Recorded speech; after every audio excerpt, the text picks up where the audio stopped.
GS2. So thank you so much for being here. Yeah. Woo. Right. Evening, everyone. Thanks for having us. Very excited to be here today. I want to introduce Kazutomo Niwa, CEO of Game Server Services, otherwise known as GS2. Niwa-san actually is former Nintendo Japan. He was there developing and running the game server operations over at Nintendo for Nintendo and its developers. And in fact, what happened was that he saw an opportunity in the market where there was a big pain point for developers, game developers, which really revolved all around game server operations. And hence, GS2 was born. But he also recognized that there was another opportunity in the market. Actually, there was a big shift that was going on in the market. And so that's what we're going to be talking about today. So the interesting thing is that, I've been working with Niwa-san for about a year now. I myself, 20 years, PlayStation, Sega, EA, and I believe in what he's doing because he's trying to do something that's going to be hopefully really helpful for game developers to make some really awesome games. And back in September, I came here to check out one of Jordan's events, and I was just really amazed by the crowd in the audience, how passionate you guys were about making games. And I told Niwa-san, like, Niwa-san, you gotta come here. We've gotta do this event because we want to share, we need to share what's going on in game development in Japan. And hopefully maybe what we share today might be influential for what you guys might think of for this market. So with that, I'm gonna go ahead, let Niwa-san sit down, but just wanted to introduce him and I'll go ahead and continue with the presentation. All right. So this is his story. So I'm only the guy who's just interpreting his story. All right, so a little bit about the market. So I think we all know global games market, huge, right? It's massive. It's practically almost $185 billion. And 50% of that is in mobile. So we're talking about $92.2 billion just in mobile, right? It's 50% of the market itself. And when you think about it from a growth standpoint, of course, thankfully, the tide lifts all boats, but particularly in smartphone games, you'll see that there's been growth every year, annually, right? There's 26.8% growth in the compounded annual growth rate, CAGR, as they call it. And so, whereas console and PC, still awesome market, I came from it, so I love it, but it is somewhat flat. And when you look at it from a regional basis, 50%, almost 50% of that market comes from APAC right now, so Asia Pacific market. So that's about 87.9, or really $88 billion that comes from that region. And when you think about the fact that, on a per country basis, the US is still huge, right? It's still at 45 billion? So that's great, it's fantastic. But when you look at it per country, right, of course, China does have the largest market. But the one interesting thing to really point out here is that Japan has 1/10 of that population, and it makes 26% of that revenue that we're talking about right now. So it makes you wonder, what's going on with Japan? Well, they really love to play games. I mean, we're talking about $149 per person that's spending on games, right? That's how dedicated they are. That's about 65% more than the US. So you got some serious gamers with less of the population that really love their games. And when you look at it now, today, this is really weird to see. But of course in the US, console still dominates, right? And still does great. And mobile is gaining ground. But in Japan, which used to look like the United States, looks exactly like this, now today, it's practically over 90% is mobile, with console being very small right now.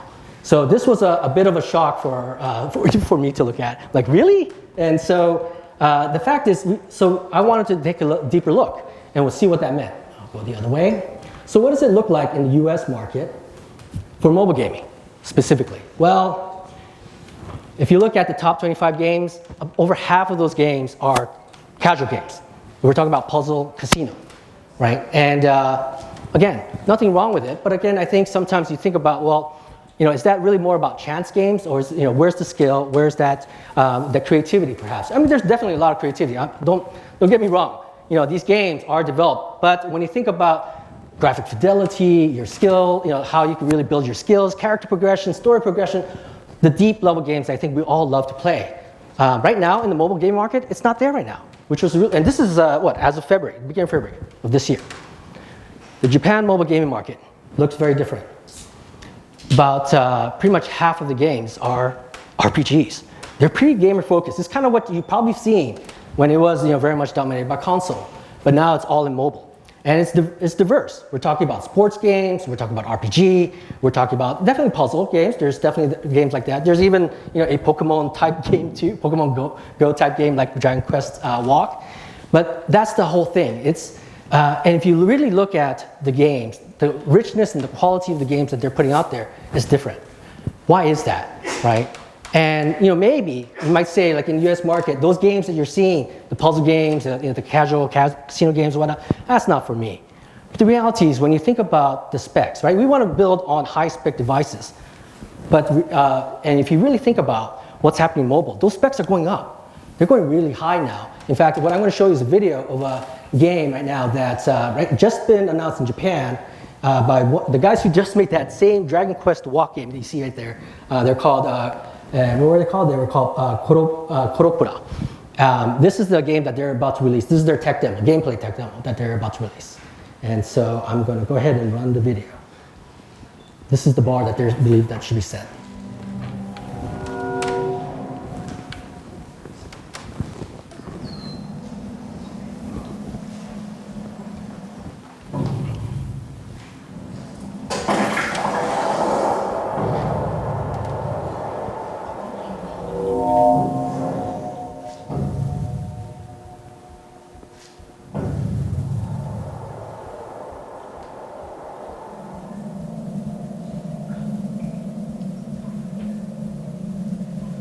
This is now being played on iPhone 11 XS.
So I think you get the idea. I'm going to go ahead and move along. That's a free-to-play adventure game, right? And that's something that just announced. In fact, that recording was actually Neil-san doing it a couple nights ago, and to kind of show his game skills. But that's the quality of games that you can now deliver, right, on iPhone, or really, it could be Samsung Galaxy 10. So, of course, all of us would probably think, well, but then you think about, well, free-to-play, it's really hard. How do you really make money and so forth? The fact is, there's this thing that's very common for definitely with the Japanese game developers. They call it the game cycle. And this is the ingredient to their success. Because their games looked like casual, it was casino, puzzle, very basic level. But they kept at it, and they kept working and refining this idea of a game cycle. And that's what you see here. I'm sure some of you have seen this. If you built on mobile, you know what this is. You have your main game, you have your character training, your build up, you have your loot box, or what we call gacha in Japan. And maybe at its basics, and you heard a lot of the negative stereotypes and so forth, the reality is this system, whether it's for your hardcore RPG games or your horse training dancing game, they all use the same they use the same cycle, and they do very, very, very well. The reason why is because there's this aspect, what they take is what they call a metagame, right? The game beyond the game. Again, it might sound like an overused word, but the reality is when you look at the games in the US, they primarily focus on the main game. They don't really do what goes around the game to make you want to keep playing. So in Japan, they take the characters and really make sure that whatever, if it's character progression, story progression, whatnot, that goes back into the game. It's not two separate games that you're playing. It's all in one. It affects your main game. So therefore, you're going in and you're enhancing, either you're enhancing your character, you're training your character, putting into some new challenges, and that's, how you create behind that. That's the creativity part, right? That's where all of us here in this room, we want to use our creative strengths to really get people to want to really build up their characters, make them strong enough so that you can progress in the game. When you look at the loot box, again, some people think it's like gambling, or maybe you're just totally trying to take people's money. The reality is, it's actually the one thing that gives you that daily engagement. It's the one thing that gives you the rewards. If you build it correctly, you get people to find a reason to find, hey, I'll get a bonus character. If I do this right, maybe I'll get a new character, so that the characters I've been building, maybe I'm getting a little bored, maybe I want a little bit more freshness, or maybe I want to see if this new character might do something new or introduce something new in the game. That's what the loot box is really for. It's really a mechanism to be able to give you that idea to grow, but at the same time, it allows you to also not let this thing spiral where they just finish the game and they're done and toss it away, right? Giving this everyday basics is what's needed for that, what people may call as loot box. And of course, the free-to-play aspect of it is critical here, because it's the aspect of looking at people to come back and play is done with the rewards. But you also look at the fact that when you're training the characters, and when you're looking at how much time, right? Usually it takes about maybe a couple weeks to maybe level up, but really, in fact, it takes about a few months. It's like about 3 to 6 months that you do. Why do you need that time? Because you need to build those new scenarios, right? So that you can then continue to get people to play. And this is the game cycle they have. You make sure you have enough time where you're putting your efforts in doing the character training and progression. You measure that, right? And you use the different functions to make sure that you're giving your pacing while you build a game. You also use the rewards, right? So get people to keep engaged. And then you finally build your new scenarios, and then you can unlock them and you get people to continue playing more and have more fun. So, as I mentioned here, the repetition, that's where the new characters, the new scenarios, that's where you introduce them to continue that great cycle. Because these games, the reason why you see that big growth curve is because those games are not one and done. They keep building on top of each other, right? I mean, again, it sounds familiar to everyone here, but when you look at the US mobile gaming market, why isn't it there? That's my question. In Japan, they've got it down to a science. So how do you do this in a way, right? It's like, oh, but then you have all these network resources, you guys spend all that time, I gotta get this game to the market, otherwise somebody's gonna beat me. How am I gonna monetize? I'm already spending so much money. Well, see, that's where there is a solution, right? And that solution can be something in the form of what we say is game services. The reason why we're introducing this here today is because we believe that you shouldn't really be spending your time in that back-end server needs, when you have to go and put all that time. It's a grind. Why would you do that? You want to spend your time developing and making the most awesome game you can with your passion and put all your creativity in that bucket. So in Japan, game services is already used by Bandai Namco, Bandai, Takara Tomy. It's actually been used in mobile games, in arcade games, and so forth. Because in Japan, they didn't really believe in the idea of online functionality. They thought, oh, well, everything has to be local, right? They were maybe a bit late to the game to actually adopt this, but they were really fast once they figured it out. And so now it's pretty prevalent in Japan now to be using these type of services. In fact, we offer about over 30 different game server functions that you could just immediately apply without needing a game server at all. You just literally just use this. It's a cloud-based service that we use. It's already immediately ready to use. You don't need to operate a server whatsoever. Your initial fixed cost is not there. You just plug it in and you just pay as you go. It does, it is supported on all game platforms, the game engines, of course, and one of our great colleagues is here today to talk about Unreal Engine, and it also supports all the programming languages that I'm sure all of you use. So I'm going to show real quick here, just a little demo about how quick and easy this is. I'm not going to do the best job here because Neil sounds very fast at really showing how quick you could do this, but let me just show you. This is an idea of how you'd actually get a potion in the game where you just, all you're doing is just distributing how many potions you could have in the game. So this is the code side, what you can see here. So let me go ahead and get this running. What you see here is just a simple, you set up your master data, you put in a bag. Of course you need a bag, right? You got to put something in there. You put your max capacity, your initial capacity, you put your max capacity, and then you press create. Now you have this global function that allows you to have a bag. So within the bag, of course, you need potions. So you got to create and define a potion. So we literally write potion. And then in that, we say, okay, how many can we have? We'll store about 99. And of course, with 99, you probably overflow on your slots. So we actually make it so that you can actually allow that option to overflow.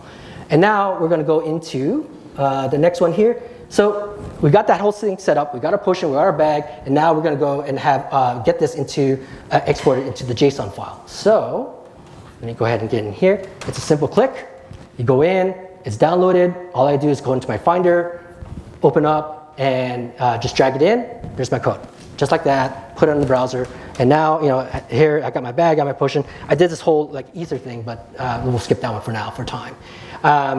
And then, of course, you got to reflect that back into your game, right? Once you create your master data, once you get the JSON file, now you put it back into your game. So when you do that, here we just go and look for your file. Click there, find it, it's in the downloads. Click in, now you got the code, right? And pop, here it goes. And then from here, we go into the Unity editor. Apologies to my Epic Games friend. And we go in here, create a C# script, do the execute, write down the necessary codes as possible. Sound goes way too fast for me to actually speak over this, so I'll just let that happen. And he copies the document, the code snippet that goes in here. I'm losing my breath, but in about a few minutes, not even a minute, in about maybe 30 seconds, you're gonna see, now you go back into Unity editor, I can breathe again, and voila, there we go, potion, in your game, just like that. So, no game server here, right? This is all just done very simple and straightforward. And of course, by doing this, you want to make sure, am I doing the right thing? Am I measuring correctly? Well, that's where you have your analytic functions. This is built into the GS2. So of course, you want to see, did the right people get the right amount of potion, over the span of time, and so forth. So you have these kind of analytic functions right away in your hands. So, I'll give one more quick example here. So this is Ace Angler, otherwise known as Fishing Spirits in Japan. This is a mobile game that came out. It just came out, and already in 1 month, it did 1 million downloads, right? And all of the server functions that's in this game all run on GS2. And they were quick to the market. They were able to get it out there, just real fast. I'm not going to show the whole thing here, but what you'll see when you come in, you start off, and you'll see on the bottom right corner, you see this connecting. That's a game server function. When you go into the next scene, and you go into your location, and here, this is like giving your quest, right? What do you want? Well, that's offered by another GS2 function saying, hey, let's make sure that they have these type of fishes, right? It goes and looks into the bank, and now this is the quick gameplay. It's going boop, boop, boop. It's going to go real quick because I want to get to the end of this, which then shows the results. The results, hey, look, I got a bunch of medals. Fantastic. Well, where are those medals going to go? Well, it's going to go back to the server. That's what GS2 functions again. Oops. Yikes. And right there, it goes into the inventory, so it keeps track of your possessions, right? And then now, this is yet another function, the dictionary, right? I think all of us like to have our dictionaries say type of fish, type of things. And so here, even a new fish, all of this is running off the server, right? And you can't see it because it's just off in the cloud. But you don't need to worry about it because it's not something you have to worry about because you don't have to worry about a game server. So these are kind of examples that you have in something as simple as a game like this. This game came out really fast and already did 1 million downloads in Japan. So it just tells you how quick it is. The developer was very happy about the fact that usually it would take about 3 months to get the server in place and then put the programming in place and get the right people in the right place and communication. All that happened.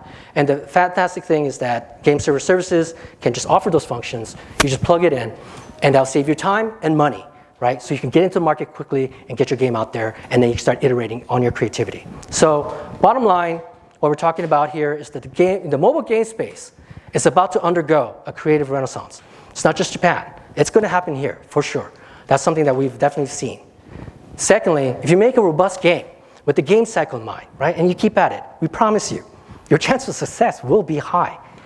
And we hope that maybe given the chance, with GS2, maybe we could make your game cycle even easier by offloading those server operations. And then we'll just let you focus on your creativity.